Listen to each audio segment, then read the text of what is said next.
فينا ذكرهم يتعالى. رحلوا وألقوا في الضمير سؤالا: هل مثلهم نجم سما وتلالا؟ ملأوا الحياة مفاخرا بفعالهم، وزهت بهم دنيا الأنام دلالا. جيل الصحابة لا مثيل لعزمهم، هم سادته الدنيا هدى وفعالا ومواقف.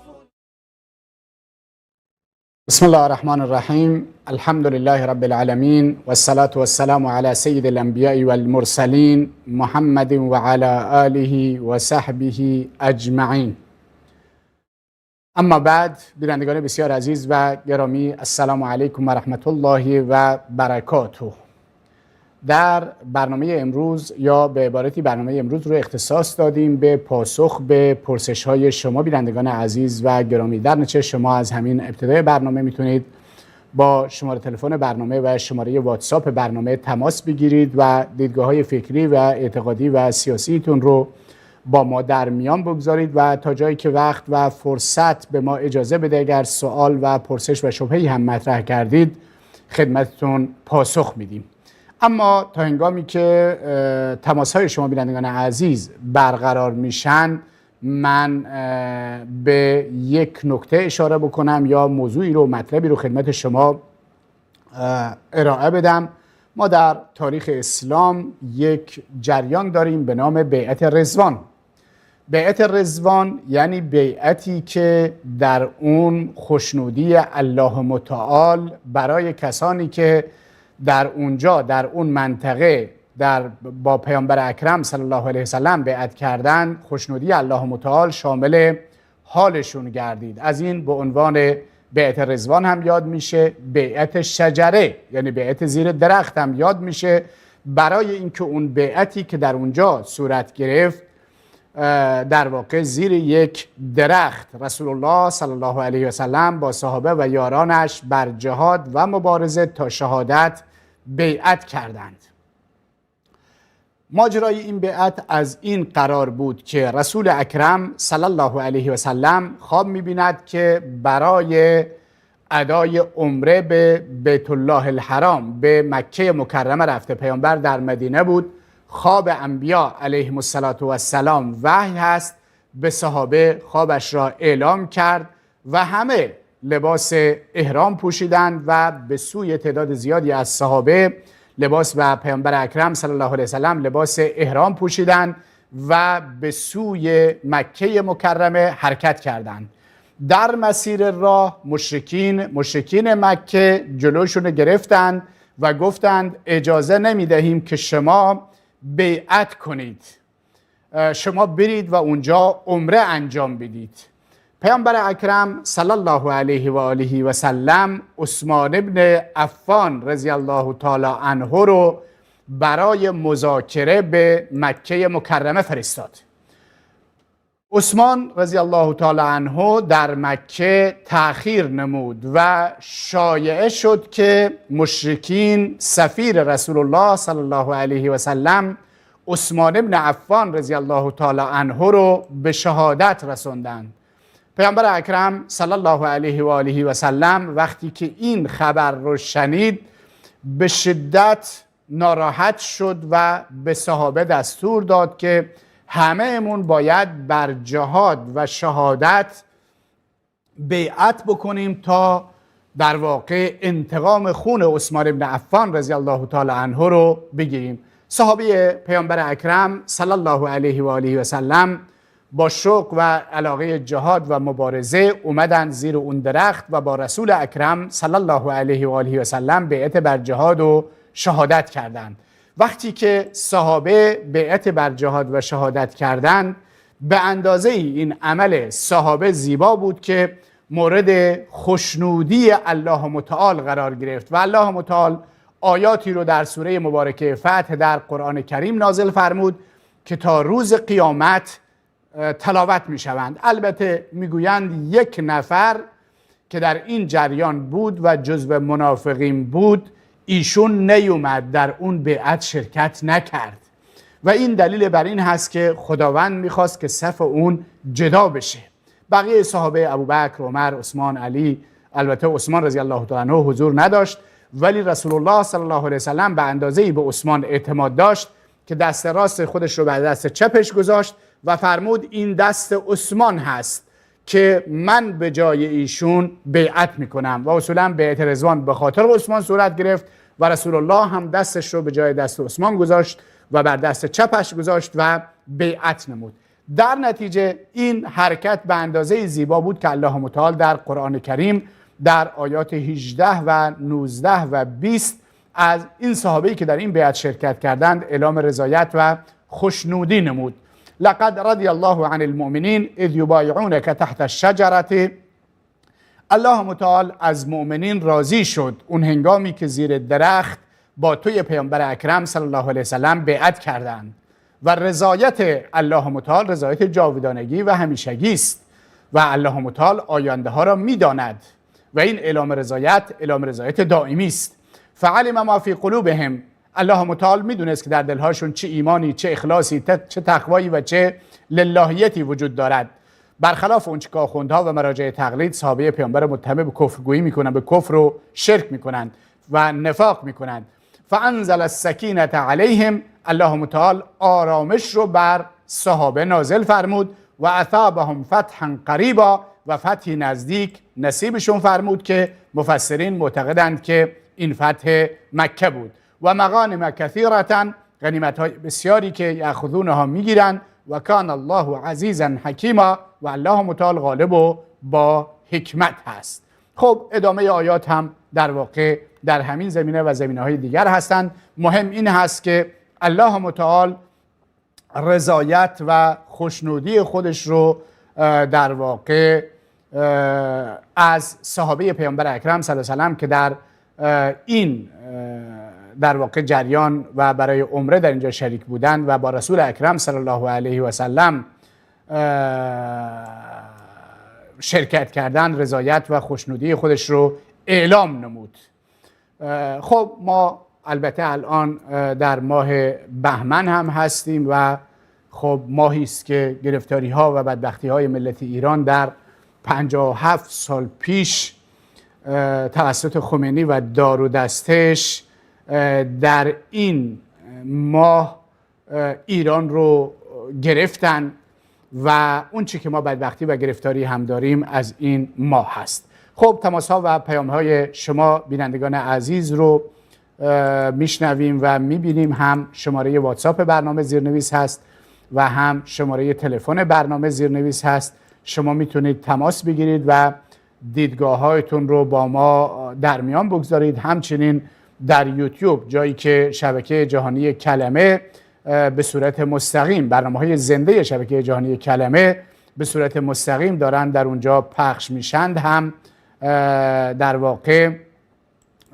ما به اونجا همسری میزنیم و کامنت ها و صحبت هایی رو که شما در اونجا مطرح میکنید برای بینندگان عزیز میخونیم. در نتیجه از این روش های مختلف شما عزیزان میتونید تماس بگیرید، پیام بدید و دیدگاه هایتون رو با ما در میان بگذارید.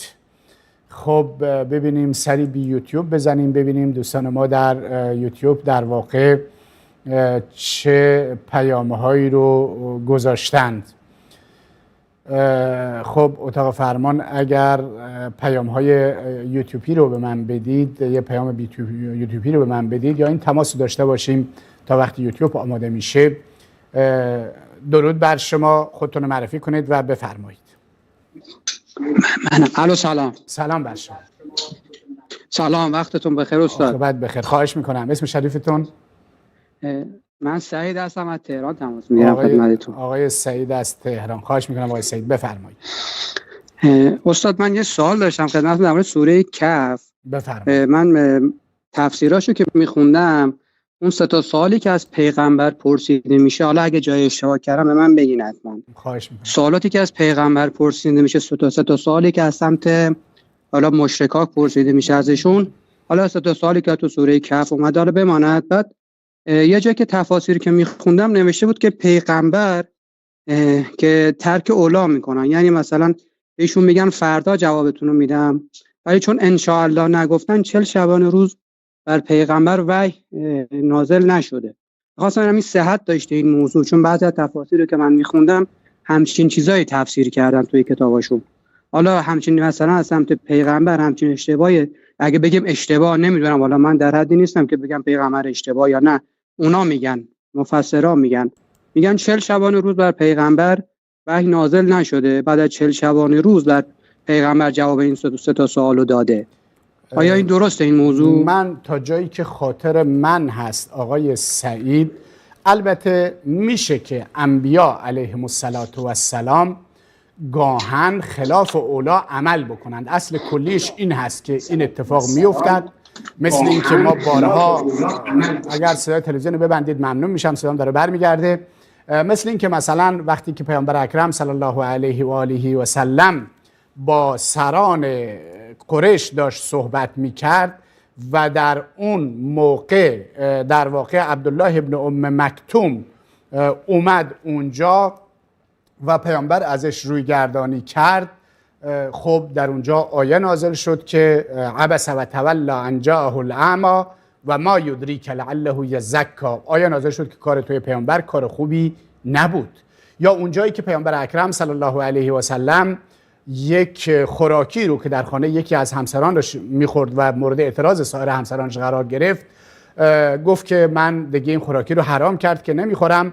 خداوند آیه نازل کرد که یا ایها النبی لم تحرم ما احل الله لک، ای پیامبر چرا اون چه که خدا حرام کرده تو حلال کرده تو بر خودت حرام میکنی. در نتیجه انبیا علیهم السلام در تبلیغ وحی، در انجام گناهان کبیره خلاف اخلاق و خلاف عفت قطعا معصومند، اما در بعضی از مسائل روزمره زندگی میتونند که اشتباهاتی رو داشته باشند، چنانچه در قرآن کریم آیات متعددی ما در این زمینه داریم. اما این روایتی رو که شما در واقع اشاره بهش کردید، حقیقتش من الان حضور ذهن ندارم که این چنین روایتی صحیح باشه، ولی در کلیت قضیه من خدمتون توضیح دادم که امکان این که یک چنین موضوعی باشه وارد هست. بعد یه استاد یه سوالی تو همین سوره کهف در مورد مثلا صد سوالی که میپرسن، یکی از صد سوال ذوالقرنینه سوره کهف اومده. بله میخواستم بدونم که حالا ذوالقرنین، خب میدونی که تفاسیر زیادی در مورد ذوالقرنین اومده، چه توی ایران چه توی هند چه توی مصر شاید جایی دیگه. آیا این که مثلا ذوالقرنین که کوروشه آیا صحت داره؟ نه، نمیشه با قاطعیت گفت. بعضی از مفسرین سخنان مختلفی گفتن و بعضی هم گفتن که شاید کوروش باشه، ولی هرگز نمیتونیم ما از نظر شرعی و قرآنی به صورت قطعی بگیم که ایشون کوروش بوده. بله، ممنون از استاد. سلامت باشید و خدا یار و نگهدارتون. آقای مرتضی از ایران، درود بر شما آقای مرتضی، بفرمایید. روز شما بخیر، خسته نباشید. سلام بر شما آقای مرتضی، خواهش میکنم بفرمایید. قربونت برم. من حدیث ثقلین رو که اینا میگن در حوض کوثر یقرقا آن الحوض جدا نمیشین تا من به حوض کوثر به شما ملحق بشم. بله. و میگن تو روایت هست که اگر صداتون خیلی خوب نیست، حداقل صداتون آقای مرتضی صداتون خیلی خوب نیست، نمیدونم یه مقدار بلندتر صحبت بکنید یا اگر میگن که روایت هست، میگن اگر که علی بن ابی طالب بر سر کسی که حامل هست نیاد متولد نمیشه، یا میگن که اگر کسی علی بن ابی طالب نیاد از دنیا نمیره، شب اول قبر علی به داد میاد تو قبر رو نمیدونم اینا. و حدیث ثقله اینا چیه؟ خب چه موضوعی واقعا ما الان موندیم، مشکل شده برای ما.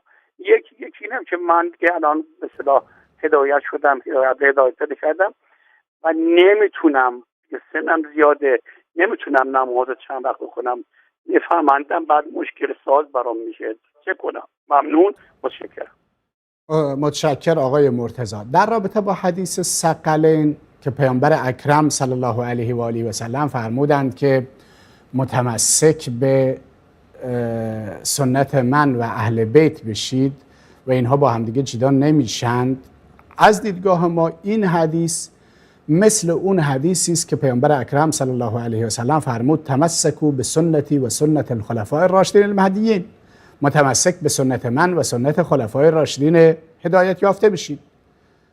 نه حدیث ثقلین که میگه از اهل بیت پیروی بکنید و نه حدیثی که میگه از خلفای راشدین پیروی بکنید. هیچ کدوم از این حدیث دلیل بر عصمت، نه اون حدیث دلیل بر عصمت اهل بیت هست و نه این حدیث دلیل بر عصمت خلفای راشدین هست. آیات متعددی در تعداد آیاتی که در فضیلت صحابه، در تعریف تمجید صحابه، اعلام رضایت و خوشنودی از صحابه وارد شده، به مراتب بیشتر از آیاتی است که در مورد اهل بیت وارد شده. در مورد اهل بیت تقریبا همون یک آیه هست که و یطهرکم تطهیرا هست، سوره احزاب هست. در نتیجه ما معتقدیم که هم صحابه و هم اهل بیت مسیرشون یکی بوده، قرآن بوده، سنت پیامبر بوده، بر اعتقاداتی که امروز جهان اسلام و مسلمانان و اهل سنت هستند همه بر این اعتقادات بودند و همه احادیث هم درستند. بله اهل بیت پیامبر یعنی علی، حسن، حسین، فاطمه زهرا، عایشه، حفصه، خدیجه، سوده، زینب، سایر همسران پیامبر اکرم صلی الله علیه و سلم همه بر ایمانند، همه بر تقواند، مسیرشون درست هست و تا روز قیامت هم بر مسیر درست بودند و بر مسیر درست هم فوت کردند و ما به سنت اینها چنگ میزنیم، اشکال نداره. ما معتقدیم که علی ابن ابی طالب رضی الله تعالی عنه، نه اینکه ما معتقدیم، هرگز نگفته به طور کلی، هرگز نگفته من امامت الهی دارم، پس یک سنی بوده. علی رضی الله تعالی عنه در اذانش نگفته اشهد ان علی ولی الله، پس ما همون نمازی رو میخونیم که علی ابن ابی طالب میخونده، همون اعتقاداتی رو داریم که علی ابن ابی طالب داره. علی ابن ابی طالب رضی الله تعالی عنه، حسن، حسین، فاطمه زهرا، سایر اهل بیت مگه سینه میزدن، مگه چاقو میزدن، مگه قمه میزدن، مگه سر قبرها میرفتن و غیر خدا رو صدا میکردن؟ در نتیجه هیچ اشکالی نداره که ما حدیث رو هم قبول داشته باشیم و در کنارش ربطی هم به اعتقادات و باورهای آخوندها و مراجع تقلید موضوع ندارد، بلکه خود همین حدیث هم اعتقادات اهل سنت رو تبلیغ میکنه و اعتقادات اهل سنت رو برای ما میرسونه.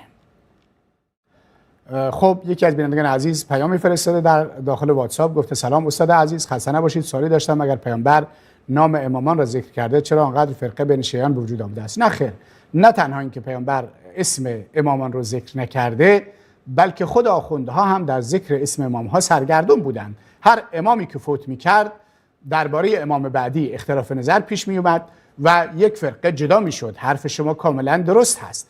و حتی وقتی امام حسن عسکری امام 11 به اصطلاح فرزندی نداشت، آخوندها سراسیمه شدند، نگران شدند، ناراحت شدند و به هر حال یک چیز دروغینی به نام اینکه مهدی متولد شده و غائب شده درست کردن برای اینکه هر چی شده اون 12 رو کامل بکنن. در چه این دین و این مذهب دین و مذهب ساختگی است و هیچ محلی از اعراب ندارد. خب این هم در واقع از پیام این بیننده. یه پیام صوتی هم بشنویم. سلام، خسته نباشین. سلام بخش. استاد، من آدمی هستم که رفتم درس دینیم خوندم چند ساله و حافظه من حافظه خیلی ضعیفه. جماعت همیشه هر ماه 3 روز رفتم و میرم، بله نمازم یاد نمیگیرم. باید چه کار کنم استاد؟ هر کاریم کردم، 2 برادر دارم مولاییه، اونا هرچی برام میگه بازم فراموش میکنم. من باید چه کار بکنم؟ خب شعری از امام شافعی رحمه الله میگه شکوتو الی وکیع من سوء حفظی فوصانی الی ترک المعاصی، یا به الفاظ دیگر هم اومده. در واقع میگه من نزد استادم وکی از سوء حافظه هم شکایت کردم، ایشون به من گفت گناهان رو ترک کن. انسان گناه و معصیت که نکنه حافظهش خوب میشه، این یکیش. مسئله دوم، دعا بکنید، از پروردگار بخواهید، تلاش بکنید، در کنار تلاش از پروردگار بخواهید که به شما کمک بکنه. ابو هریره رضی الله تعالی عنه بسیار شیفته و دلباخته احادیث نبی اکرم صلی الله علیه و سلم بود، احادیث رو فراموش میکرد. روزی خدمت رسول اکرم صلی الله علیه و سلم اومد، گفت یا رسول الله، من خیلی مشتاقم احادیث شما رو حفظ بکنم اما احادیث شما رو فراموش میکنم. پیامبر اکرم برای من دعا کن که من هرچه از شما میشنوم فراموش نکنم. در روایت اومده رسول اکرم صلی الله علیه وسلم برای ایشون دعا فرمودند و بعد از اون هرچه که ایشون در واقع میشنید فراموش نمی کرد. در نتیجه شما دو کار بکنید، یکی تلاش بکنید. مطمئناً با تلاش نماز کار سختی نیست. انسان‌های بسیار معمولی با حافظه‌های بسیار پایین یاد میگیرند و در کنار اینکه تلاش میکنید دعا بکنید و از پروردگار بخواهید که شما رو کمک بکنه و بتونید نمازهاتون و اون چی که مربوط به نمازها هست حفظ بکنید. البته درباره تمام کارها توصیه همین هست که انسان تنها به تلاش خودش اکتفا نکنه، بلکه به در واقع دعا و نزد پیامبر نزد الله متعال دعا بکنه و از الله متعال بخواهد که او رو کمک بکند. خب یوتیوب رو سری بزنیم و ببینیم که کامنت هایی که بینندگان عزیز در برنامه زنده یوتیوب مطرح میکنند چی هست. اتاق فرمان اگر صفحه لپتاپ رو به من بدید ممنون و متشکر میشم. بله، بیننده‌ای گفته که آقای ترشابی من بارها گفتم و باز میگم که به خدا هر انسان عاقل با اندکی تفکر بر روی عقاید خود به راحتی متوجه درستی یا باطل بودن عقاید خود می شود. کاملا حق با شماست. کسی که اندکی تفکر بکنه قطعاً به حق می رسد. باز هم در ادامه گفته و اگر هنوز افرادی که از روی منفعت طلبی یا سودجویی با حماقت از شیعیان نمیخواهند قبول کنند که عقایدشان باطل است، هزاران سال هم براشون بگی سودی ندارد، چون خودشون میدانند ولی قبولش به نفع دنیوی آنها نیست. بله، اون چی که مانع می شود که در واقع انسان اعتقادات حق رو قبول نکنه، در برابر حق بیسته، منافع هست، پست و منصب و مقام هست، جاه طلبی هست، هوا و هوس پرستی هست، جهالت و نادانی هست، مقوله های متعددی هستند که اینا همه مانع رسیدن به حق میشن. اما این معنیش نیست که ما حق رو نگیم. خیلی از انسان ها واقعا نمیدونند، خیلی از انسان ها متوجه نیستند، خیلی از انسان ها در مرحله‌ای که برسند هرچند متعصب باشند، هرچند مشکل داشته باشند، وقتی مسائل براشون توضیح بدیم متوجه موضوع میشن. بیننده بعدی رو میشنویم. آقای عبدالله از خاش. درود بر شما آقای عبدالله، بفرمایید. آقای عبدالله درود بر شما، سلام بر شما، بفرمایید. حالت خوبه؟ ممنون و متشکرم آقای عبدالله، در خدمت شما هستم، بفرمایید. خب آقای عبدالله قطع شد. یک پیام واتساپی، پیام صوتی واتساپی داشته باشیم. سلام آقای ترشابی. منی حافظ کمیه، من 63 ساله، حافظ قرآن 63 ساله، من حافظ من سک کمیه، من دعا نیک انشالله. خدا حافظ. الله متعال حافظتون رو قوی‌تر و شما رو توانمندتر بگرداند. خب ببینیم بیننده دیگه پیام داده، گفته سلام استاد، من موحد شدم، کتابی دستم رسیده، پشت پرده های انقلاب، کتاب دیجیتالی که کثافتکاری آخونداست که انقلاب کردن، شما هم مطالعه کنید و اگر صحت داشت به مردم معرفی کنید یا روی سات بذاری که مردم بفهمید چه انقلاب کثیفی بود. کتاب دیجیتال الان میفرستم براتون. به هر حال این دیدگاه شماست، باشه ما هم در واقع به این موضوع میپردازیم. بیننده دیگه پیام داده، گفته سلام استاد ترشابی عزیز، من تعجب میکنم بعد از 40 سال از این انقلاب شوم میگذرد باز هم حرف از دهه زجر میگویند. قابلمه زدن خیلی خوبه، فقط همه با هم تا بتوانیم این حکومت نجس را از ایران عزیز بیرون کنیم. خدا هر چه آخونده است نابود کنه، آمین. بله، اخیراً در واقع یک گروه ملی فراخوان‌ها بحث قابلمه زدن رو مطرح کردند که برای اعتراض به این نظام قابلمه های خالی رو به هم دیگه بزنیم و این گونه اعتراضمون رو به نظام اعلام بکنیم که به نظر من هم نکته مثبت و خوبی است و هر روشی که ما در توان داریم باید اعتراضمون رو و سخن اعتراضمون رو به این نظام و کارهایی که انجام میده اعلام بکنیم. 43 سال برای ظلم، برای ستم، برای جنایت بس هست. بیننده بعدی رو میشنویم. درود بر شما، خودتون معرفی کنید و بفرمایید. سلام علیکم. بفرمایید. سلام علیکم. علیکم السلام. اسم شریفتون؟ نورزهی هستم، از زاهدان مزاحم میشم. آقای نورزهی از زاهدان، بفرمایید آقای نورزهی.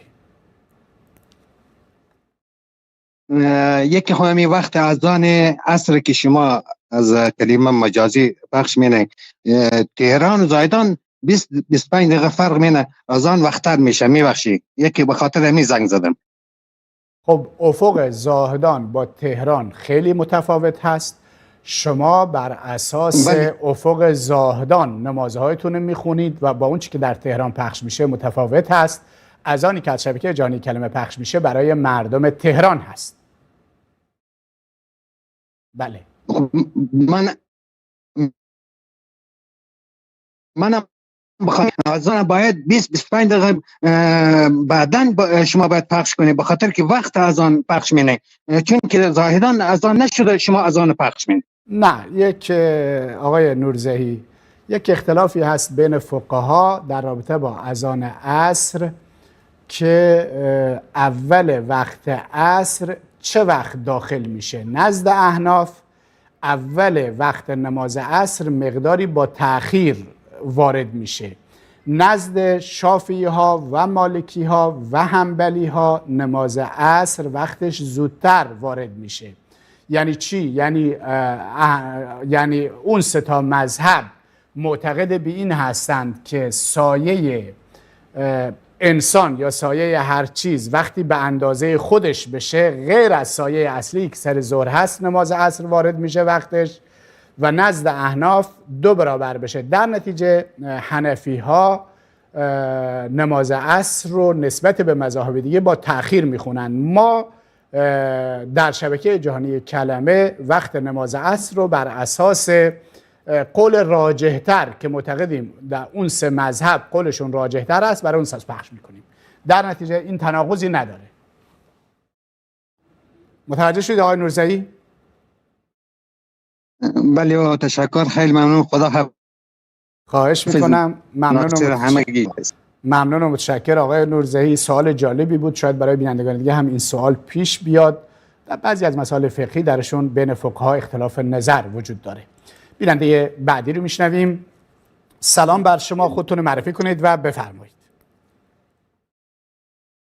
سلام علیکم استاد ترشبی بزرگوار، خسته نباشید. میگم خدمت شما. اسم شریفتون؟ قربون شما استاد ترشبی. من یه سوالی خدمت شما داشتم. اسم شریفتون؟ اسمم رضاست از کردستان. آقای رضا از کردستان، بفرمایید آقای رضا. بله متشکرم آقای ترشبی جان. اینجا آقای ترشبی من سوالم این خدمت شما که خداوند در قرآن در سوره شورا آیه 30 میفرماید که بسم الله الرحمن الرحیم و ما اصابکم من مصیبت فبما کسبت ایدیکم. بله. خب معنیش فکر کنم هر مصیبتی به شما میرسد به خاطر اعمالی است که انجام بله داده اید. من کلا منظورم اینه که هر بلای سر آدم بیاد تو این دنیا، یعنی واقعا به خاطر اعمال بده، و اگه اعمال خوب انجام بدیم مثلا چی سر آدم میاد تو دنیا. اینو فقط یه توضیح شما یه توضیح ساده واسه ما اگه بفرمایید خیلی ممنون میشم. خواهش میکنم آقای رضا. آقای رضا ببینید قاعده کلی همینه که مصیبت هایی که بر سر انسان میاد، گرفتاری هایی که بر سر انسان میخواد به خاطر اعمالش هست. اما این هر قاعده ای همونطوری که میدونید هر قاعده ای در دنیا استثناهایی هم داره. یعنی اینطوری نیست که همیشه هم اینطوری باشه. مثلا فرض کنید انبیا علیهم السلام آزمایش شدن مثلا پیغمبر خود ما صلی الله علیه و سلم در غزوه احد زخمی شد، سر مبارک شکسته شد، به معنی که اون حلقه های کلاه خود در سرش رفت و صورتش زخمی شد. تعداد زیادی از یارانش رو، صحابه رو در احد از دست داد. این معنیش نیست که صحابه در احد بخصوص یا پیامبر اکرم صلی الله علیه و آله، حالا صحابه اونجا هست که مرتکب اشتباهاتی شدن، ولی پیامبر اکرم صلی الله علیه و سلم گناهی نکرده بود. یا انبیا مانند ایوب و دیگران که مورد آزمایش پروردگار قرار گرفتن و آزمایش‌های سختی هم چه بسا پس دادن، همیشه به خاطر گناه و معصیت نیست. درش ما نباید قضاوت بکنیم. وقتی مثلا یک فردی دچار مصیبت بشه، مثلا اینطوری فکر بکنیم بگیم صدایت هست چون مثلا تو اعمالت بد بوده، اینطوری بوده. یک چنین قضاوت نادرستی است. ولی کلیت قضیه همین است. مثلا ما میتونیم الان بگیم که اون مصیبتی که بر سر ملت ایران الان اومده نتیجه ماست. ما شکمسیری رو 43 سال پیش تحمل نکردیم، انقلاب کردیم، خدا خمینی رو آورد. ما اعمالمون نادرست است، این آخوندها از سر ما برداشته نمیشن. ما اعمالمون رو درست بکنیم، رفتارمون رو درست بکنیم، این آخوندها از سرمون برداشته میشن. کلیتش درسته. آقای رضا، درود بر شما استاد ترشدی. خواهش میکنم. بله. پس اگر ما دیدیم خلاصه آقای رضا، پس اگر ما دیدیم مثلا مؤمنی، مسلمانی دچار مصیبتی شده، دچار گرفتاری شده، نباید در موردش نظر و فکر منفی داشته باشیم. بفرمایید. بله خیلی ممنون از ذات خیلی بسیار جالبتون استاد ترشدی جان. یه سوال دیگه هم داشتم خدمت شما. اینکه حالا من شنیدم اینکه یه آدمی اگه به یه مریضی خیلی بدی به قول معروف دوچار بشه، گرفتار بشه، زمینگیر بشه تو خونه، به قول معروف دیگه با دست این بر اون برش بکنن. من فقط اینو شنیدم و تو هیچ روایت و حدیث و من اینو ندیدم، نخوندم. فقط شنیدم که میگن این آدمی که اینجوری مریض میشه، واقعا زمینگیر میشه، خداوند به ازای روزایی که مریض بوده و زجرایی که از مریضی کشیده از گناهانش پاک میشه. این واقعیت داره استاد ترشدی؟ قطعاً حدیث صحیح است از رسول الله صلی الله علیه و سلم که میفرماید لا یصیب المؤمن من وسب ولا نسب و حتی الشوکة یشاکها الا جعلها الله کفارة لذنوبه. انسان مؤمن خاری هم، پیامبر فرمود هر مصیبتی، هر گرفتاری، هر دردی، هر رنجی که به انسان مؤمن برسد باعث کفاره گناهانش میشه. حتی فرمود خاری که به پایش برود و به پایش بخلد هم باعث کفاره میشه. در نتیجه بله، این موضوع کلیتش 100% درست هست. انسان مؤمن وقتی مریض میشه، دچار مصیبت میشه، دچار گرفتاری میشه، حتما اینها باعث کفاره گناهانش میشن، تا جایی که در بعضی از روایات اومده که بعضی از مؤمنین به اندازه‌ای در دنیا دچار مصیبت میشن که وقتی به آخرت میرن و فوت میکنن پاک و صاف نزد پروردگار میرن.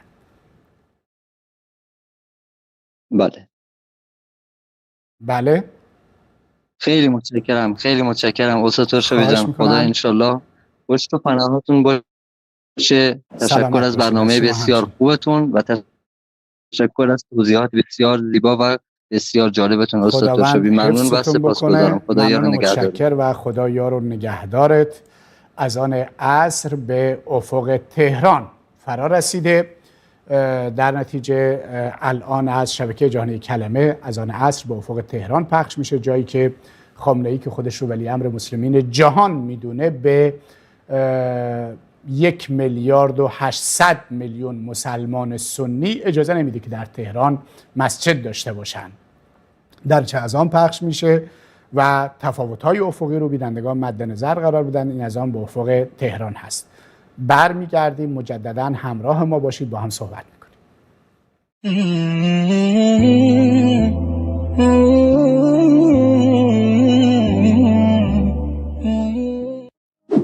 تنها با یک کلیک چطور میشه به دعوت رسانه‌ای کمک مالی کرد؟ اولین سوال اینه که اصلا مگه میشه بدون پرداخت پول کمک مالی کرد؟ جوابش اینه که بله. مهم نیست که تو چه کشوری هستی یا حسابهای ویزا و پیپل داری و یا حتی اینکه اصلا پولی داری یا نه. مهم اینه که شما به شبکه کلمه و دعوت رسانه‌ای علاقه داشته باشی. خب بذارید توضیح بدیم چطور این علاقه میتونه به دعوت کمک مالی کنه. این کار دو سود همزمان داره. بالا رفتن معلومات شما با دیدن ویدیوها و کمک مالی به شبکه جهانی کلمه. یوتیوب برای اینکه مخاطبای بیشتری تبلیغاتش رو ببینن پول پرداخت میکنه و برای این کار باید ویدیوهای شبکه در یوتیوب دیده بشه یا به قول معروف کلیک خور بیشتری داشته باشه. تو صفحه یوتیوب شبکه جهانی کلمه روزانه 10 ها ویدیو آپلود میشه. کافیه شما این ویدیوها رو در یوتیوب ببینید و روی تبلیغاتی که میاد هم کلیک کنید. به همین سادگی هم از برنامه‌ها لذت میبرید و هم به رشد دعوت کمک مالی کردید. همچنین شما با به اشتراک گذاشتن ویدیوها میتونید بیننده‌های بیشتری رو به یوتیوب شبکه جذب کنید و با این کار علاوه بر افزایش کمک‌ها به شبکه باعث میشید سایت یوتیوب کلمه جایگاه بالاتری توی موتورهای جستجوگر داشته باشه. اینو فراموش نکنید که رسول الله علیه السلام میفرمایند هر کسی سنت خوبی رو از خودش به جا گذاشت ثواب تمام کسانی که به اون عمل میکنن رو خواهد داشت. پس انتشار رو فراموش نکنید. هر کلیک شما یک کمک به دعوت رسانه‌ای. به همین سادگی.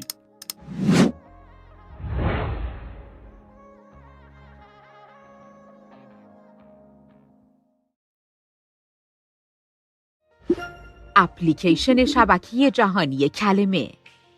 با نصب اپلیکیشن شبکه جهانی کلمه به هر آنچه از این شبکه پخش می شود دسترسی داشته باشید.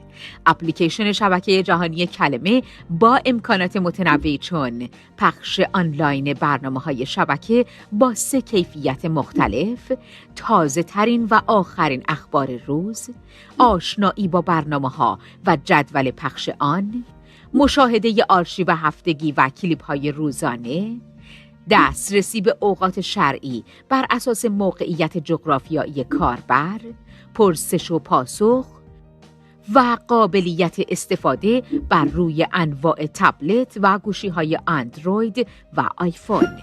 با نصب این اپلیکیشن از دیگر امکانات آن بهره‌مند شوید.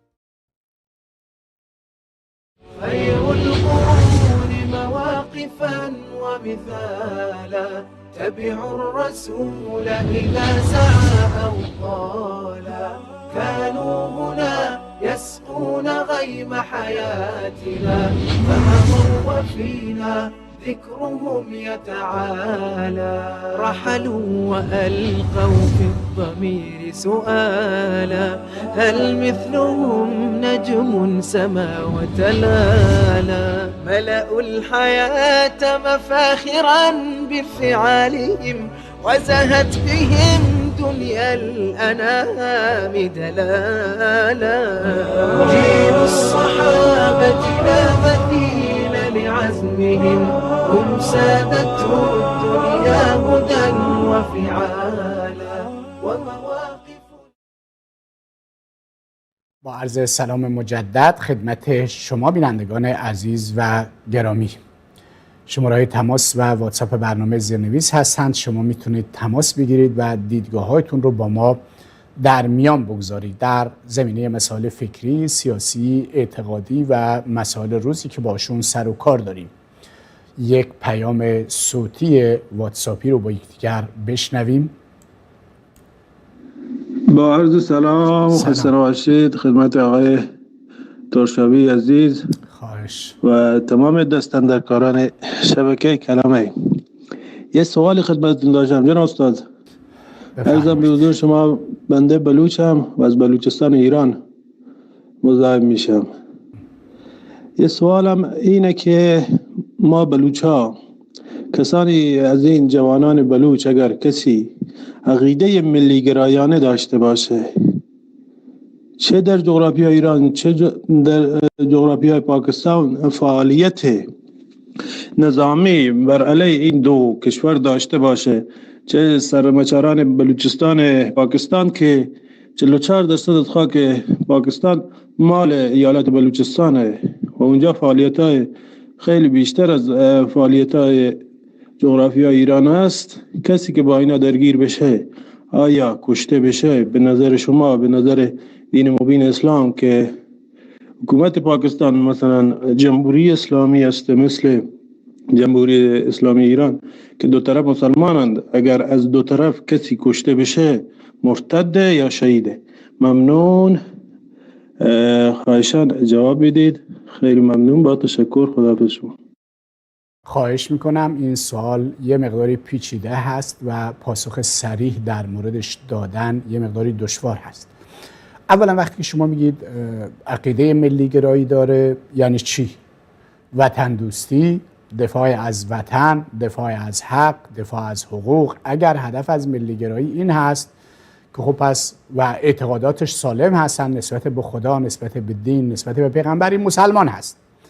اما اگر ملیگرایی به اندازه است که اعتقادی به دین ندارد، به خدا ندارد، به پیغمبر ندارد، یا جایی که مثلا چیزی رو که ملی فکر بکنه اون بر دین و خدا ارجحیت بنا خب بگذارد، خب اصلا در دین و اسلامش شک و تردید ایجاد میشه. درش اینها رو باید تفکیک کرد که یک فرد ملیگرا میتواند مسلمان خوبی هم باشد و یک فرد ملیگرا میتونه غیر مسلمان باشه. پس این اگر مسلمان باشد یک بحث داره، اگر غیر مسلمان باشه خب کشته بشه یا نشه در واقع شهید به حساب نمیاد. بحث دومی که انظر شرعی میشه بهش پرداخت این هست که خب حرکت مسلحانه علیه مثلا نظام تهران یا نظام پاکستان خب این جای بحث داره. باید کسانی که میخوان این کار رو انجام بدن باید علما و فتوا پشت سرشون وجود داشته باشه. فتوایی نداشته باشن کارشون مشکل هست و مسئلهشون دچار اشکال خواهد بود و اشکالات زیادی هست در این زمینه. خب بیننده بعدی رو میشنویم. آقای محمد از ایران. سلام بر شما آقای محمد، بفرمایید. علیکم آقای ترشابی گلاب. علیکم السلام. خواهش میکنم. میخوام زیاد تخت برنامه رو بگیرم. آیا حیوانا و گربه بالاخره روح دارن دیگه؟ آیا اینا بعد از مردنشون اینا آخرتی دارن؟ صداتون واضح نیست.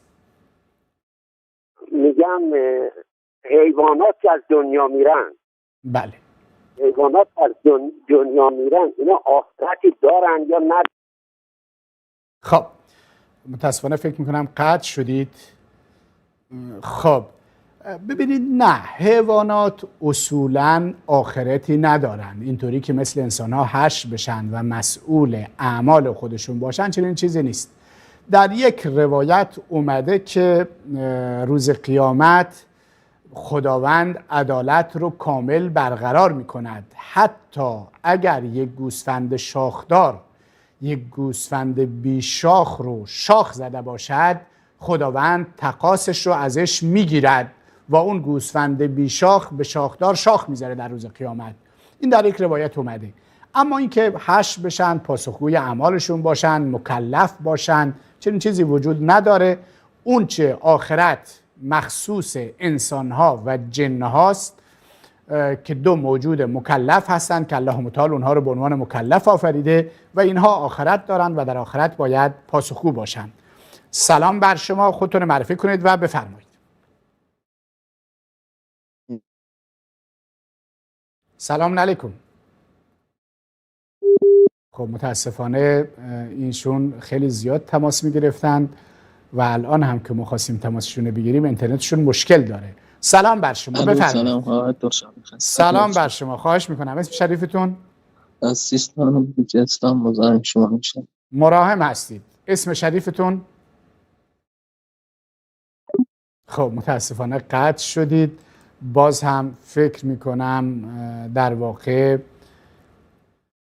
که اینترنتشون مشکل داشتن و قطع شدن. بیننده پیام فرستاده گفته السلام علیکم و رحمت الله و برکاته. استاد ترشابی بزرگوار، آیا در اعتقاد تشیع و شیعیان پیرو رژیم حاکم بر ایران سیرت امامان معصوم مورد ادعای خودشان وجود دارد؟ جزاکم الله خیرا کثیرا استاد بزرگوار، آمین.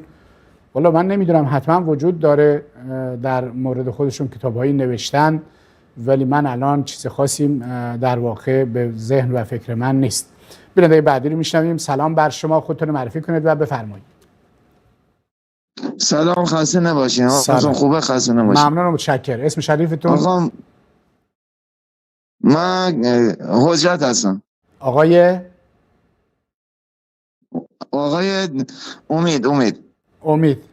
امید. درود بر شما آقای امید، بفرمایید. خسته نباشید. آقا من یه سوال از شما دارم. بفرمایید. ببخشید آقا، من یه سوالی تو ذهنمه. این من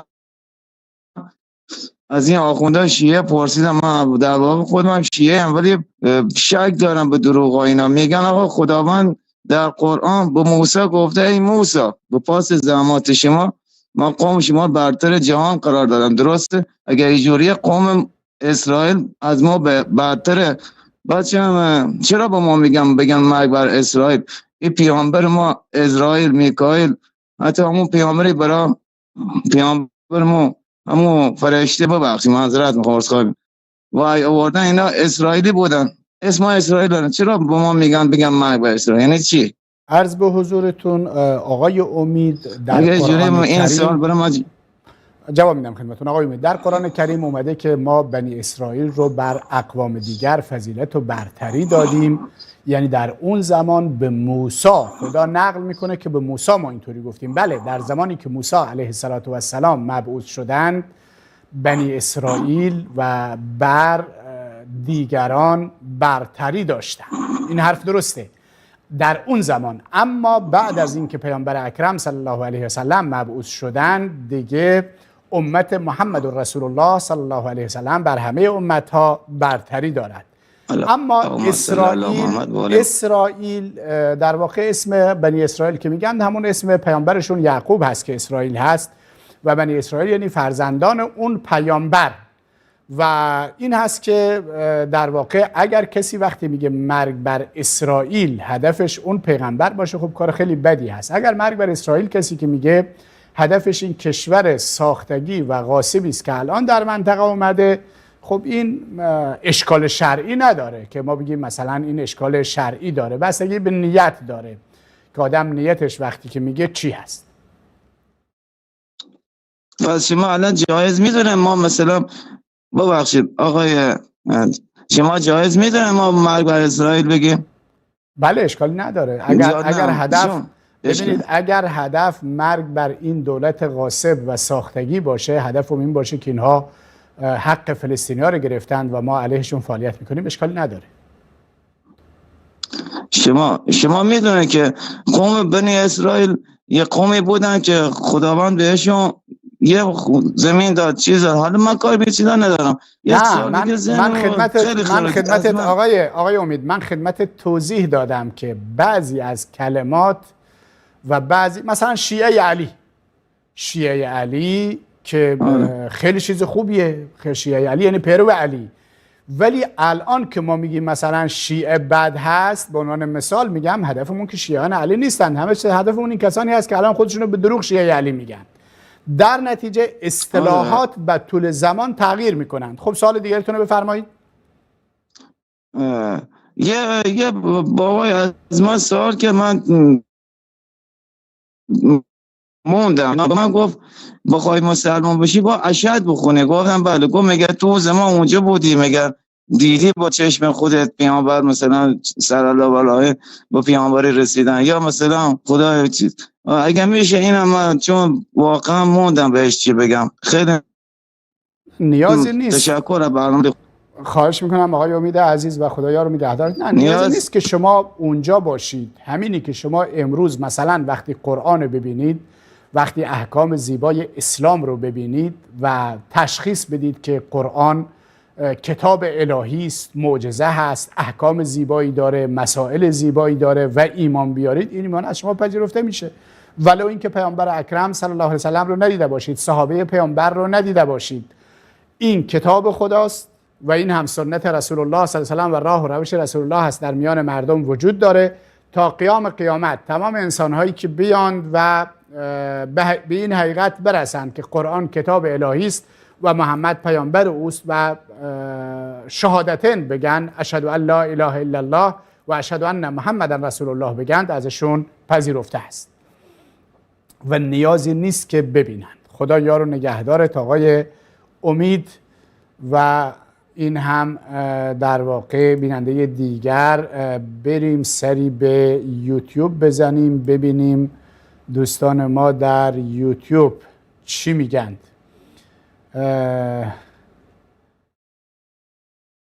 خب اتاق فرمان به من صفحه لپتاپ بدید که من یکی دو تا از پیام هایی که در یوتیوب در برنامه مستقیم یوتیوب بیاد بخونیم.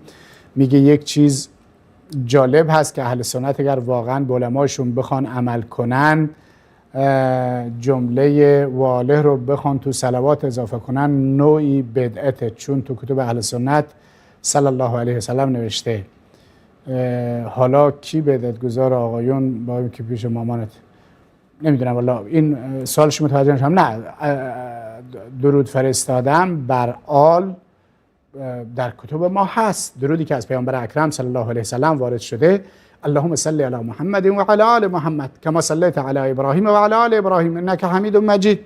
این در تشهد ما در 5 وقت نماز اهل سنت اینو مرتب دارن میخونند و آل گفتن بدعت نیست. حالا اگر کسانی از مؤلفین از کتبها مثلا به جای این درود طولانی که میگه اللهم صل علی محمد و علی آل محمد کما صلیت علی ابراهیم تا آخرش مختصرش کردن گفتن صلی الله علیه و سلم یا صلی الله علیه و آله و سلم، اشکالی نداره. خب بیننده بعدی رو میشنویم. آقای علی از لندن. درود بر شما آقای علی، سلام بر شما، بفرمایید. شما عزیز خسته نباشید. ممنون، متشکرم، سلامت باشید. من سوالی داشتم به اصطلاح انبیاء گذشته کی بودن به اصطلاح برای نبی ما که قرآن نازل شده، برای انبیاء گذشته مثل ابراهیم، مثلا موسی و عیسی، اینا به اصطلاح لوحی فرستاده شده اصلا خداوند آیا نوشته بوده که فرستاده شده یا نه مثل قرآن خودمون سوره آیات در چند وقت می اومده؟ اینو مثلا توضیح بدین لطف کنین. و چرا مثلا قرآن خودمون هیچ کس نمیتونه تغییرات درش بده، چیزی راه پیش کنه، ولی مثلا کتابای مثل مال حضرت موسی یا حضرت مثلا عیسی اینا اومدن دستکاری کردن، مگر اونها کلام خدا نبوده، چرا این کار کردن؟ اینو یک لطف کنید توضیح بدید. الله خیرتون بده. خدا خواهش میکنم آقای علی عزیز از لندن و خدا یار و نگهدارتون.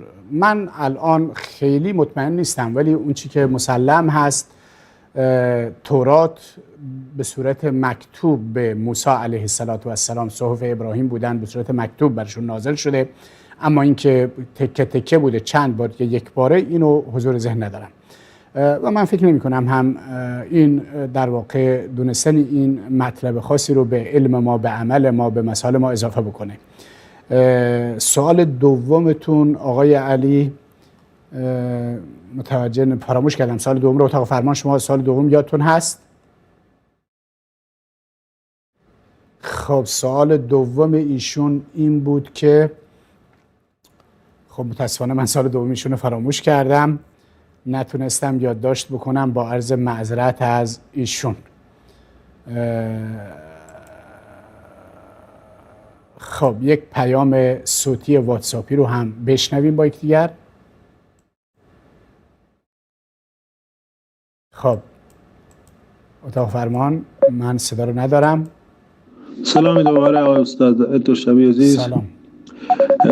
در مورد سوال قبلی میخوام کاملتر واضح‌تر بگم که بلوچ‌های پاکستان یا بلوچ‌های جغرافی ایران همگی خودتون میدونید مسلمانند و اهل سنتند، اما طی سالهای گذشته 50 یا 80 سال گذشته کلا تو فقر و بدبختی دارن به سر میبرند.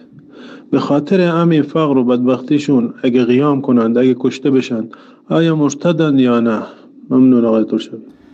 البته ببینید این دوستمون از بار ساعتش تکرار کرده، مرتد که نیستند. اگر کسی فرض بکنیم هم که اجتهاد بکنه که من حرکت مسلحانه علیه نظام بکنم درست هست، مرتد که نیست. شاید اگر کار اشتباهی انجام بده گناهکار بشه و اگر کارش هم درست باشه که درست هست. ممنون و متشکر. بیننده بعدی رو میشنویم. سلام بر شما، خودتون معرفی کنید. سلام، خسته نباشید استاد ترشبی. استاد ترشبی بنده اسم شریفتون؟ ارشیا هستم از تهران. خدمت شما عارض هستم که ما فدایی رهبر انقلاب است. ارشیا از تهران. آقای ارشیا، ما فدایی رهبر هستیم. فقط یک اشاره بکنه ارشیا از تهران. بله. یک اشاره از رهبر کافیه تا ما عربستان رو ویران کنیم. فهمیدید؟ این رو تو این کله پوکتون فرو کنید شما. همه این سونیا رو هم سیغه خواهیم کرد با شما. خداحافظ. خب چرا رفتید آقای ارشیا؟ متاسفانه رفتید. من میخواستم با شما صحبت بکنم.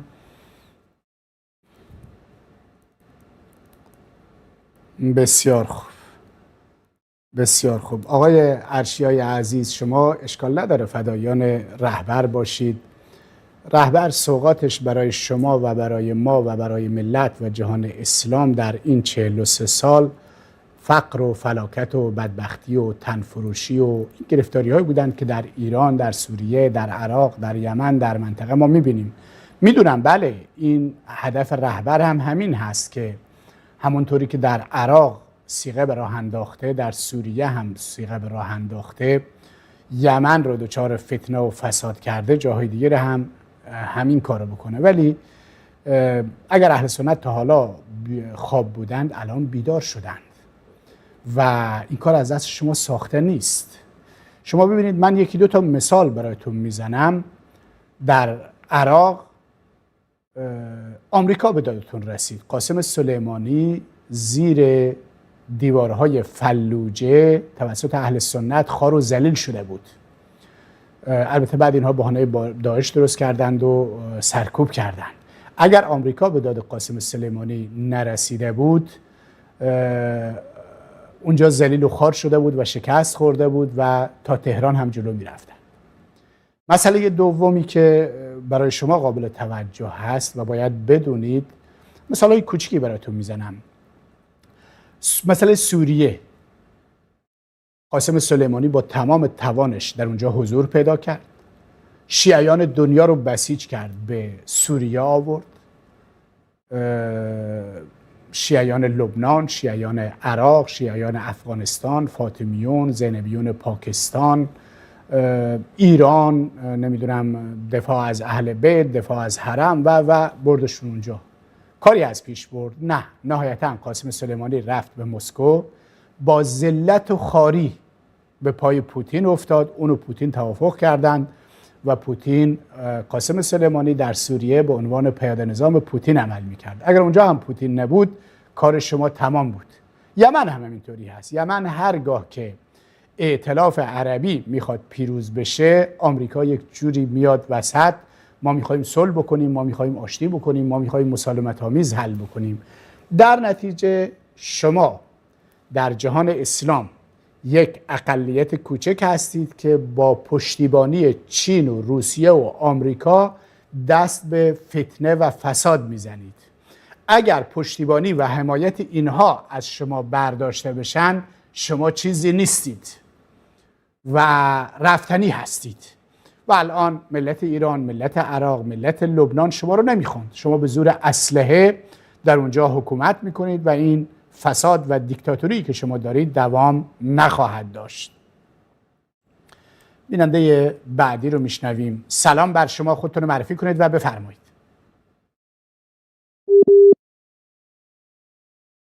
سلام بر شما. صدا منو دارید بیننده عزیز؟ من صدا شما رو ندارم. خب متاسفانه صدا شما ندارم. علی از لندن، سوال دومشون این بود که چرا قرآن تحریف نمیشه ولی تورات و انجیل تحریف شدن؟ علتش این هست که خداوند خودش حکمت و فلسفهش این بوده که تورات و انجیل رو برای یک زمان خاص و برای مقطع خاصی فرستاده و بعد از اون هم تحریف شدن. اما الله متعال قرآن کریم رو به عنوان پیامبر رو به عنوان آخرین پیامبر و قرآن رو به عنوان آخرین کتاب فرستاده و غیر قابل تحریف قرارش داده برای اینکه تا قیام قیامت حجت الهی بر مردم کامل بشه. تورات و انجیل این ویژگی رو نداشتن. در نتیجه برای این قرآن غیر قابل تحریف هست که اگر قرآن هم تحریف میشد نیاز به پیغمبر دیگر بود، نیاز به کتابی دیگر بود و نیاز به این بود که حجت از دوباره بر مردم تمام بشه.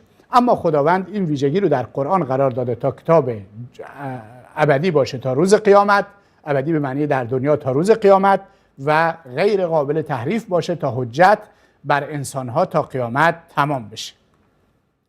بیننده بعدی رو میشنویم. سلام بر شما، خودتون معرفی کنید و بفرمایید. سلام علیک، خسته نباشین. من علی هستم از زاهدان. فقط اومدم روی خط که به اون برادر عزیزمون آقای ارشیاک اومده بود اون حرفا رو زد. میخواستم بگم که نیازی نیست شما منتظر رهبری باشین. بله بفرمایید. که شما به اسرائیل هم برین نماز بخونین و همیشه هفته 3-4 بار تو اسرائیل خمپاره و بمب و موشکی که رو سرتون داره تخلیه میشه و شما هیچ غلطی نکردین و تو عراق این همه هزینه کردین، مثل سگ شما را الان دارن میندازن بیرون و از انتخابات و از قدرت هیچ سهمی نداشتین و اونجا هم با آشوب کشیدین. اینا همه شعاره که ما اینجوری میکنیم، ما اونجوری میکنیم. اگه شما عرضه داشتین که گنده تر از شما سلیمانی بود که مثل یک همبرگر لش شد و رفت، و اون یکی دیگر رو که کی بود اسمش که تو تهران همینو ترور کردن، مال دانشمند هسته‌ای بود و امثال اینا. آره فخری زاده. اینا همه شعارهایی بود که قبلا ملت هیچی آگاهی نداشتن، ولی الان دیگه هیچ کی گول این حرفا رو نمیخوره. بعدش هم شما نیازی نیست که بیایم ما سنی‌ها رو سیغه کنین. همین به خواهرانی که داریم به عراقی‌ها و به لبنانی‌ها تو مشهد سیغه میکنین به اونا برسین، بعد حالا اگه نوبت به ما که رسید یک کاری میکنیم. خیلی ممنون از شما. متشکر و ممنون آقای علی از زاهدان. به هر حال این هم دیدگاه آقای علی بود، صحبت‌های زیبایی البته ایشون هم مطرح کرد، قابل تأمل و قابل تفکر. خب تماس‌ها مرتب قطع میشند. بیننده بعدی سلام علیکم، خودتون رو معرفی کنید و بفرمایید. سلام علیکم. علیکم السلام. اسم شریفتون؟ سلام استاد، خوب هستی؟ سلامتید؟ سلامت باشید. اسم شریفتون؟ اسمتون رو نشنیدم. من کیوان هستم، از کردستان تماس میگیرم. آقای کیوان از کردستان، بفرمایید آقای کیوان، در خدمت شما هستم. استاد یه سوالی ازتون داشتم. راستش من وقتی که نماز میخونم خیلی حواسم پرت میشه، نمیدونم، حالا گفتم حالا یه راهنمایی از شما داشته باشم ممنون میشم. خواهش میکنم آقای کیوان عزیز. شما وقتی که نماز میخونید سعی کنید حواستون رو جمع بکنید و به آیاتی که میخونید، معنی آیاتی که میخونید توجه بکنید، به آخرت فکر بکنید، به این که از این دنیا میریم، به فکر قبر باشید، به فکر آخرت باشید، به فکر این سوال و جواب قیامت باشید. وقتی سر نماز میرید به این چیزا فکر بکنید حواستون کمتر پرت میشه. البته این معنیش نیست که حواس انسان اصلاً پرت نمیشه، ولی وقتی که به خدا و قیامت و آیاتی که میخونید به مفهومشون، به معنی آیات و دعاهایی که میخونید به مفهوم و معنیشون فکر بکنید و به خدا و قبر و قیامت و آخرت فکر بکنید، کمتر دچار حواس پرتی میشید.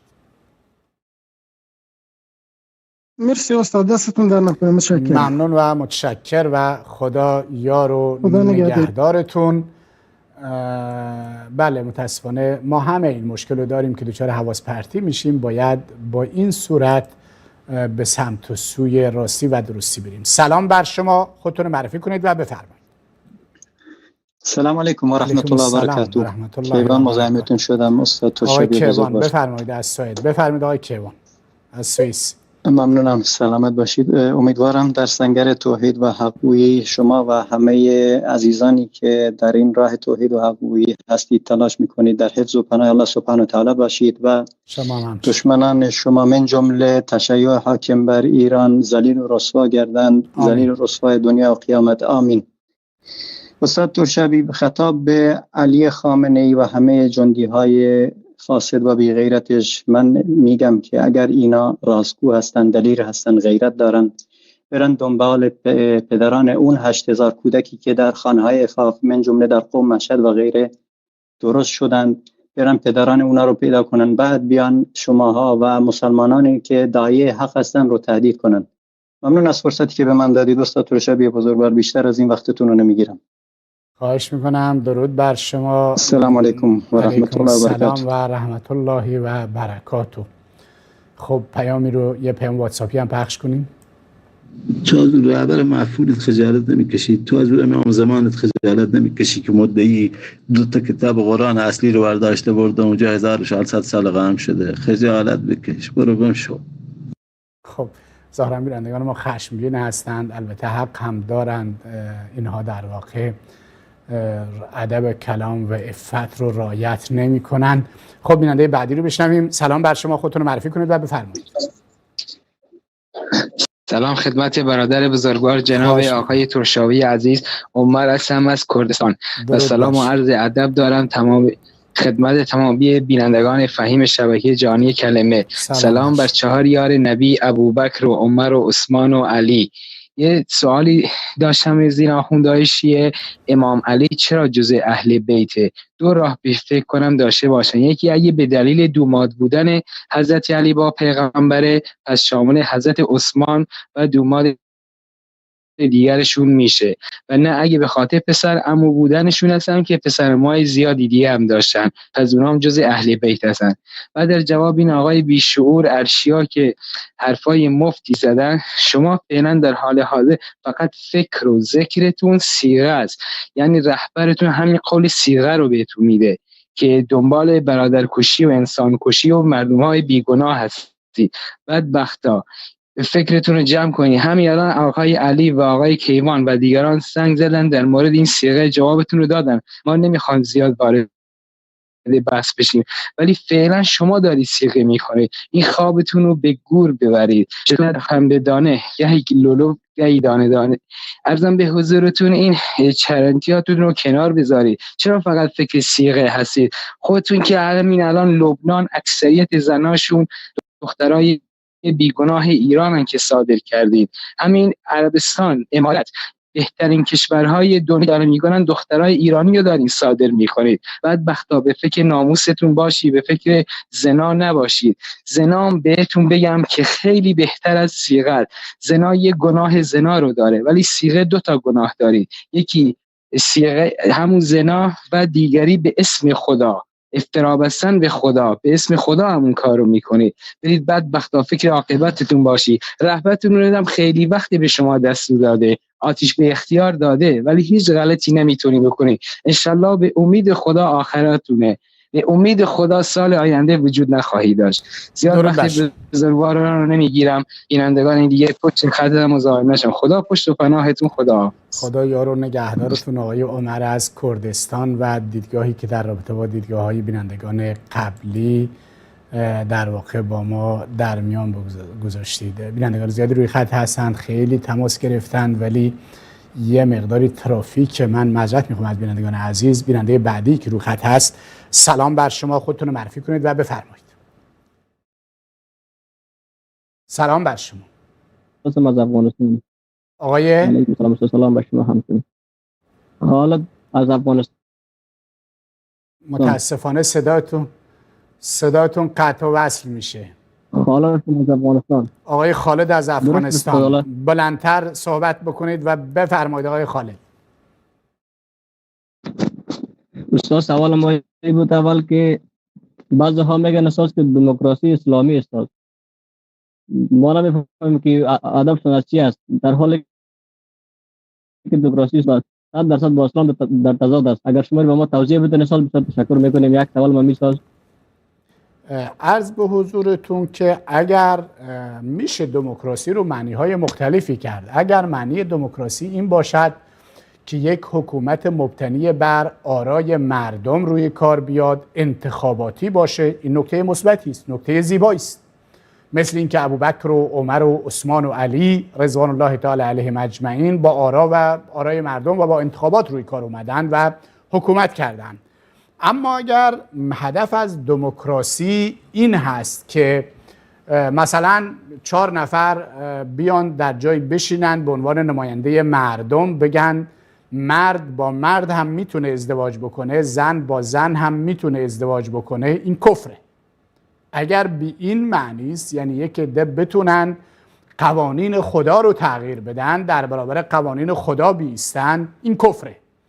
یا مثلا الان میبینیم در خیلی از کشورها میبینیم یک تصویر اومده، یک مرد با الاغ ازدواج کرده، یک زن با الاغ ازدواج کرده، با سگ ازدواج کرده و چه بسا اینها تو ازدواج مرد با مرد یک چیز مقولاتی در بعضی از پارلمان ها هم تایید میشن. دموکراسی به این معنی که در واقع حق تشریع و قانونگذاری رو که حق الله متعال هست به انسانها بده که اونها در واقع انسانیت و اینگونه به فساد و منجلاب بکشند که مرد با مرد ازدواج بکنه، این قطعاً کفر هست.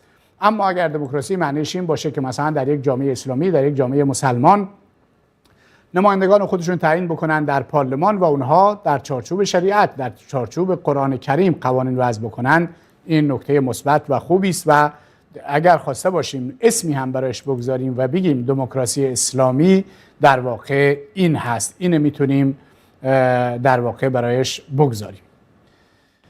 خب ببینیم در یوتیوب در واقع بینندگان عزیز اونجایی که شبکه جهانی کلمه داره به صورت مستقیم پخش میشه و ترافیک پیام هاست، ببینیم که در اونجا در واقع چی میگن. بحثی در گرفته در بین بینندگان. خب یکی گفته که اتاق فرمان به من صفحه لپتاپ برید. در یوتیوب برنامه شبکه کلمه به صورت مستقیم داره پخش میشه. شاه ایران رو از زمان قاجار هم ذلیل‌تر کرد. بعد میگم ایران دوره پهلوی چه اختیاری از خودش داشتین؟ در واقع طرف مخالفین هستن. در قرآن ننوشته چند رکعت نماز بخونیم، برای همیشه شیعه ها دیگه نماز نمیخونن. الحمدلله. پیام هایی هستند که شیعه میگه اصلا وضو داره تا نماز بخونه، گفته وضوشون دچار اشکال هستند. خب در واقع اینا جر و بحث هستند. در اینجا خیلی در اینجا بحث میکنن و پیام هایی نمیشه پیام مهمی رو در واقع خوند. خب بیننده بعدی رو میشنویم از واتساپ. سلام بر شما، خودتون معرفی کنید و بفرمایید. سلام بر شما. سلام بر شما، خودتون معرفی کنید. متاسفانه ارتباطمون با این بیننده قطع شد و نتونستیم صدای ایشون رو بشنویم. یک پیام واتساپی رو با یکدیگر بشنویم. سلام علیکم. سلام خدمت آقای ترشابی. سلام علیکم. خب من نمیدونم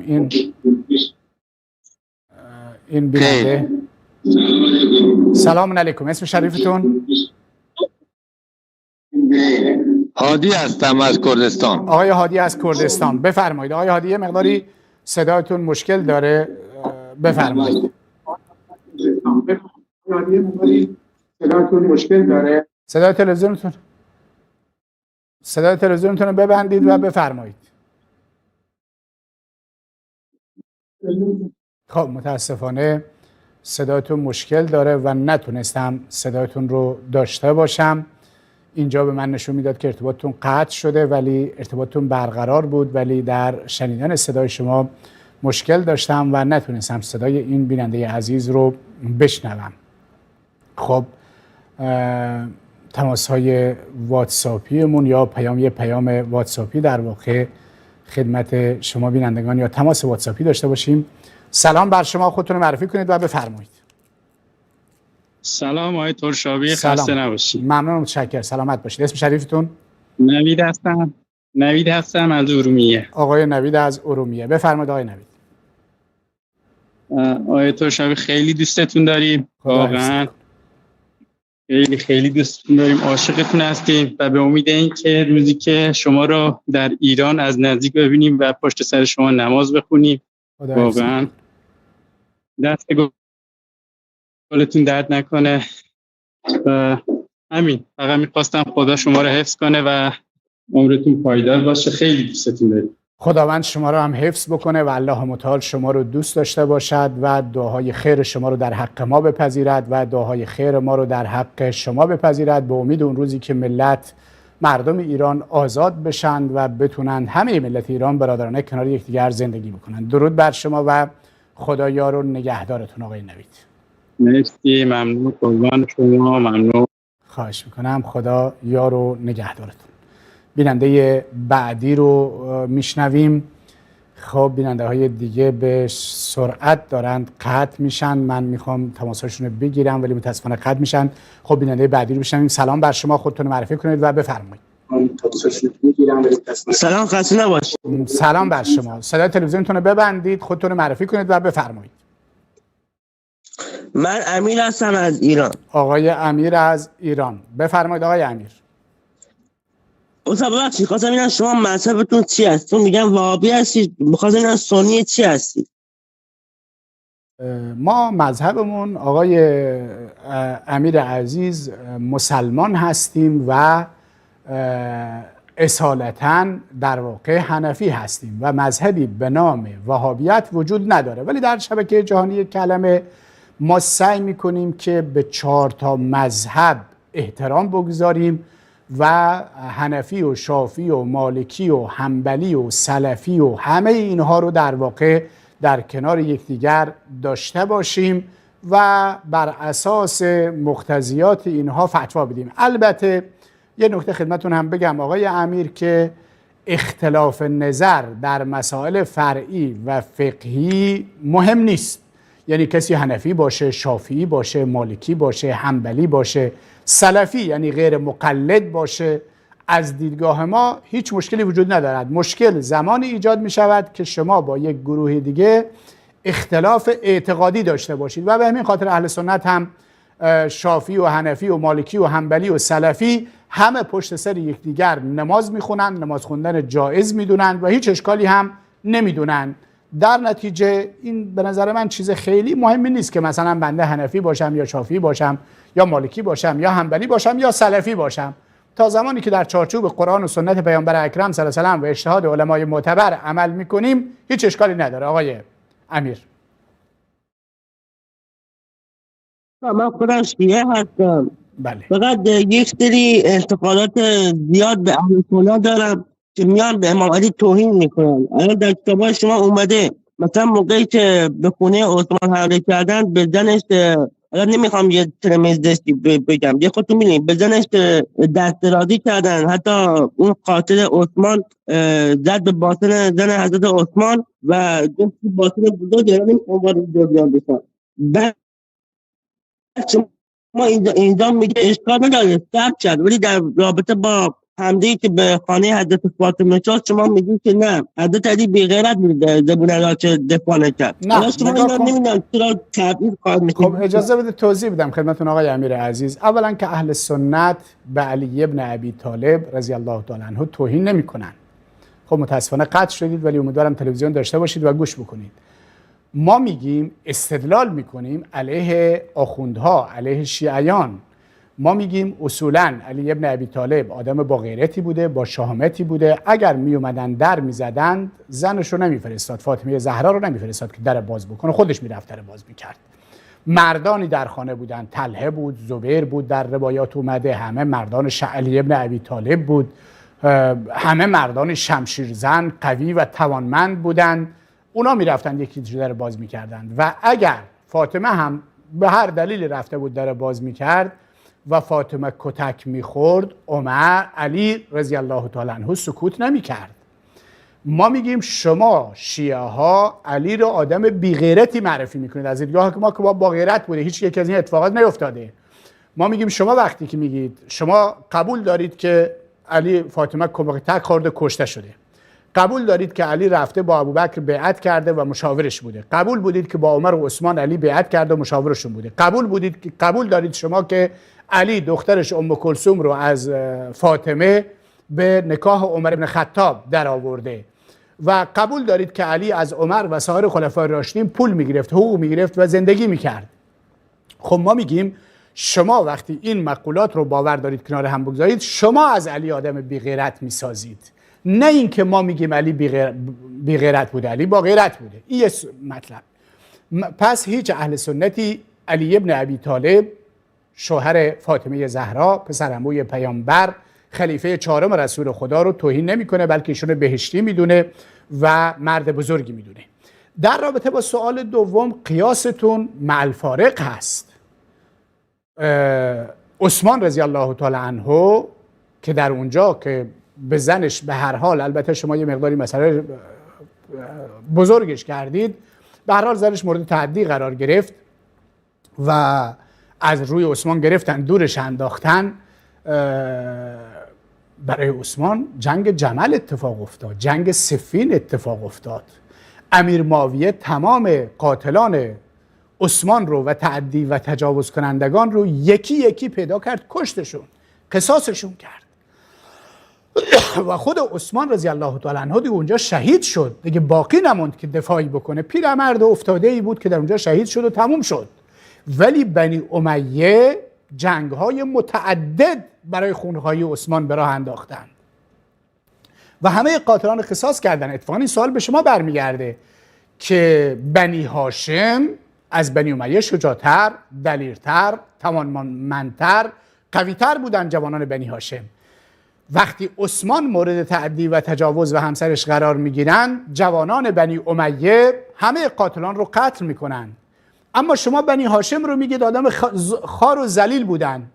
نه تنها اینکه هیچ کاری برای علی ابن ابی طالب نکردن، برای فاطمه زهرا انجام ندادن، بلکه در خدمت قاتلان بودن. این جنایتی است که شماها در حق علی ابن ابی طالب رضی الله تعالی عنه انجام میدید و جنایتی است که شما دارید مرتکب میشید در حق علی رضی الله تعالی عنه. ولی اگر شما این تفکر و اندیشه‌تون رو اصلاح بکنید دیگه مشکلی نداره. ما این حرفا رو میزنیم، میگیم در اندیشه شما تناقض وجود داره، مشکل وجود داره، اندیشه شما باعث بی‌غیرت شدن علی ابن ابی طالب رضی الله تعالی عنهم و سایر اهل بیت و همه بنی هاشم میشه. در واقع این کار رو نکنید. خب بیننده دیگری روی خط هست. سلام بر شما، خودتون معرفی کنید، ارتباطشون برقرار بشه. نه متاسفانه ارتباط ایشون قطع شد و نتونستیم در واقع ارتباط ایشون رو داشته باشیم. خب ببینیم پیام‌های واتساپی یا تماس واتساپی داشته باشیم. سلام بر شما، خودتون معرفی کنید و بفرمایید. سلام بر جنگ جمل اتفاق افتاد، جنگ سفین اتفاق افتاد. امیر معاویه صدای تلویزیونتون رو ببندید و خودتون معرفی کنید و بفرمایید.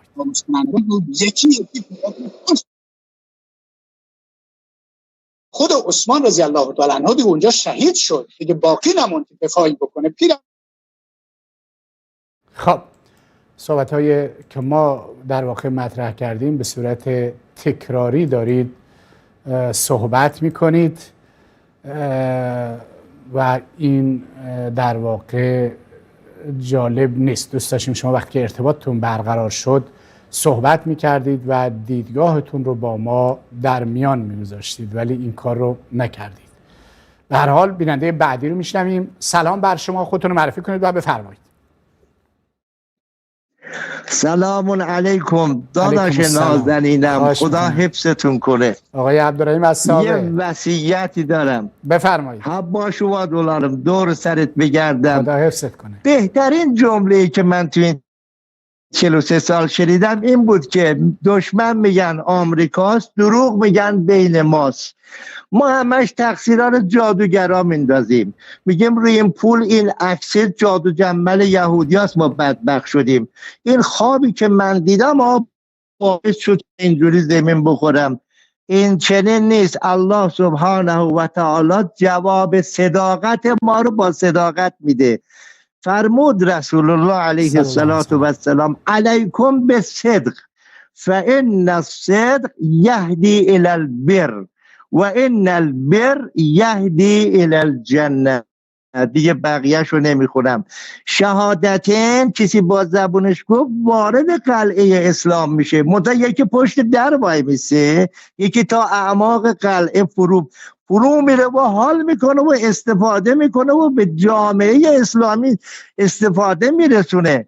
اینجوری نیستش که ما همش تقصیر گردن العیاذ بالله الله تعالی بندازیم. آخه مگه میشه 43 سال حکومت ظلم باشه و الله تعالی اصلا انگار نه انگار تقصیر خودمونه. شمایی که هر روز میدی 30-40 هزار 50,000 تا پول سیگار خارجی میدی یا ایرانی میدی، این پولا رو به کی میدی؟ به اون ظالمایی که به ما ظلم میکنن. شما که تو صف وای میسی خدا تو من پول با حق بازی و کلک بگیری و قاطی ربا میشی. ای خانوم، ای ننه، ای قربون اون قلبت برم، خدا همه ننه ها رو حس کنه. شما بچه رو قشنگ ناز و نوازش بهترین لباس تنش میکنی، اونا که پول دارن آژانس میگیریم بچه بره مدرسه.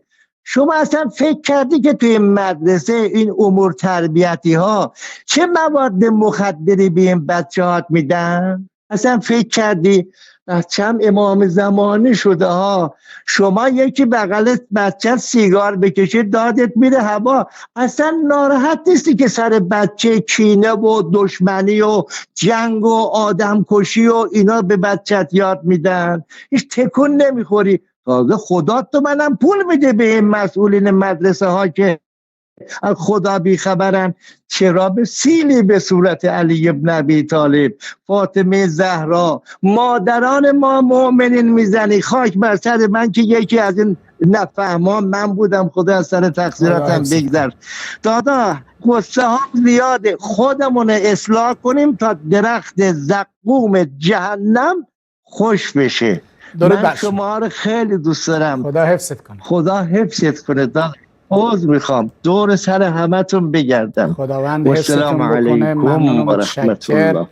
و علیکم السلام و رحمت الله و برکاته. بله از ماست که بر ماست، دشمن ما آخوندها هستند، ما به اشتباه دنبال این و اون افتادیم. بیننده بعدی رو میشنویم. سلام بر شما، خودتون رو معرفی کنید و بفرمایید.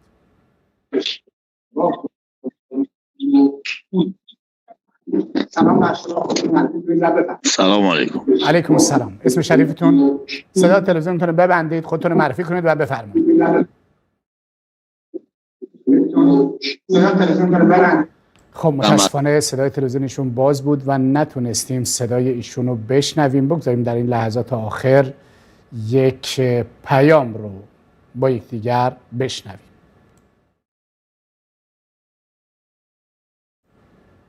اصلا کلمه وهابی پروژه‌ای بود که وزارت اطلاعات سال 64 اینو رقم زد به خاطر کشتن بهترین و نیکترین مردمان ایران، کسانی که مسلمان واقعی بودند و هدفشون فقط مردم بود و ایران بود، بهترین مردمان بودند. مثلا ای کاش این اشغالگر 1000 نفر امثال من نابود و میکشت، یک نفر مثل عبدالملک رو نمیکشت، چون او یک کشوری، یک شهری رو رهبری میتونست بکنه، ولی من نمیتونم یک کافر رو رهبری بکنم. این جریان اصلا وهابیت هموطنان ما معنی و مفهوم نداره. زمانی که مولویان ما را به اسم وهابی میکشتن میگفتن اینا مواد مخدری ازشون گرفتیم اسمش وهابیه، اینا را اعدامشون کردیم. بعدها ما فهمیدیم وهابی به ما مسلمانا، به سنیایی که به دستور قرآن عمل میکنن و میگن شیعه مرتده، میگن مرجعیتش باطله، اینا رو میکشن. این مولوی هم که میبینی اینا رو پول میدن، بقیه ساکت میمونن نامرده. خداحافظ. خیلی ممنون و متشکر و تشکر میکنم از شما بینندگان عزیز که ما را همراهی کردید. وقتمون به پایان رسید. تا جلسه دیگر خدا یار و نگهدارتون.